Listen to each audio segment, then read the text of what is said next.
Hello everyone, I'm the Lupinator and today we'll be reviewing the LEGO Star Wars Razor Crest from the Mandalorian. This set is pretty damn good.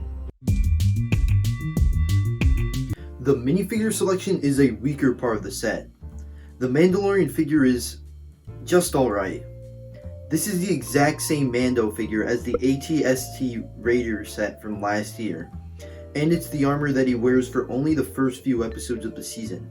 I wish that LEGO included the Mandalorian with his Beskar armor instead, because the other figures in the set, mostly the Scout Trooper, are in the later parts of the season when Mando dons his Beskar armor.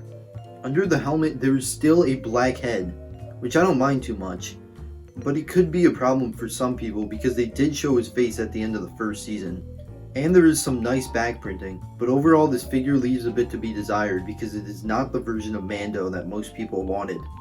The Scout Trooper in the set is not new, but it is very accurate, and it's the best that LEGO has to offer right now. The helmet is very solid with dual molding and printing, and there is no angry clone head. Instead you get a different cursed LEGO head. The Loki / Bruce Wayne / Lex Luthor / a ton of other characters' head. The printing is very detailed with the way that it is all connected from the torso to the waist and to the legs. Greef Karga is an exclusive minifigure in this set. He does have a uniquely printed head with two faces, but I don't think that it looks like Carl Weathers though, which does kind of stink. The printing on the front and back of the torso is very nice, but there is no leg printing, which is pretty disappointing. IG-11 looks okay. The printing does do IG-11 justice because it looks like its head from the show. The problem I have is the lack of articulation because it's on the normal battle droid body, but there isn't much LEGO can do in this scale. There's a big blaster rifle on his back, and he holds just a normal blaster. And the last figure is Baby Yoda. Oh, Lego Baby Yoda so little. Oh, he's so cute, So all jokes aside, the child is the best minifigure in this set. He uses the baby body from Lego City, and the printing is the best LEGO can do, and it does serve the purpose. The sculpt for the head is a soft rubber piece, and this figure is just so small. Baby Yoda was originally a main draw for the set, but since the child set was announced, now Baby Yoda isn't exclusive to the set anymore, and you can get him for cheaper. The Razor Crest is an excellent build. It is very sturdy because it has a Technic base to connect all the big parts together. You can pretty much pick up this thing from anywhere, and it will stay together due to the Technic pieces. You can even pick it up from the back, and it will stay together as one piece. But I do not recommend this because it can put some stress on the pieces that are holding the set together. I do wish that it had a handle, but it doesn't really need it because it is already pretty grippy and swooshable. The Razor Crest is a lot bigger than I thought it would be. It does have some sort of presence because of its size.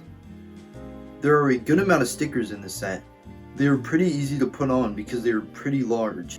On the set there are some oddly colored pieces present, but they are only visible from a lower view of the ship from under the wings, so it's not much of a big problem for me. The engines look great. The building techniques that were used for it was very satisfying and not too boring. The half barrel piece does kind of throw me off a little, but I can't see LEGO doing something else to make it more accurate for the scale. The landing gear is a little annoying because they get in the way when I hold the ship. The canopy is a nice new piece with some printing on it. I was relieved when I found out that this piece was printed because this would just suck to put on if it was a sticker.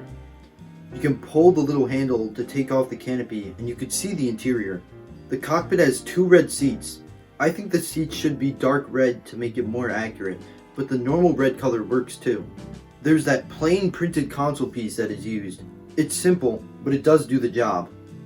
Mando goes in like this, and you can put the child in the seat behind him, but I usually put him in Mando's hand.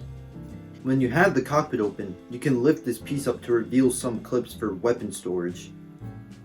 At the center of the roof of the ship, there's an escape pod that you can detach and place a figure in there.